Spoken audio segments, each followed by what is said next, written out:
Hi, and welcome to the section Bivariate Analysis. So, the first topic in this section is Introduction to Bivariate Analysis. So, we'll be covering the following topics in this lecture. First, we'll understand what is bivariate analysis. Then, we'll take a look at the different graphs that can be used for bivariate analysis. So, what exactly is bivariate analysis?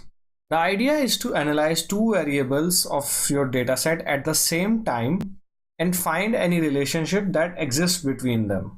One way is to use the correlation coefficient to find if two columns are related to one another or not. The correlation can be negative or positive, or it might not even exist at all. We'll discuss about correlation coefficients in the next video. The primary motive behind bivariate analysis is to find any association that may exist between the two variables or the two columns that we are analyzing currently.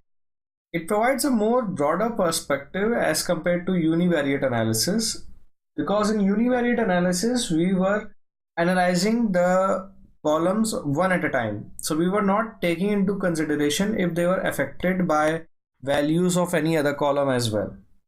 Now that we have a fair idea of what exactly is bivariate analysis, let's take a look at a list of graphs that are used for bivariate analysis. In the next video, we'll take a look at some of the graphs mentioned in this list. First up, we have scatter plots. Then you have mosaic plots.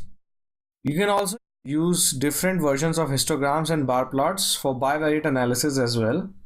Another interesting plot is the heat maps, which we'll see in subsequent videos. Basically, you can combine multiple line charts together for bivariate analysis as well. Let's take a recap of what we have learned. Bivariate analysis involves analyzing two variables at the same time.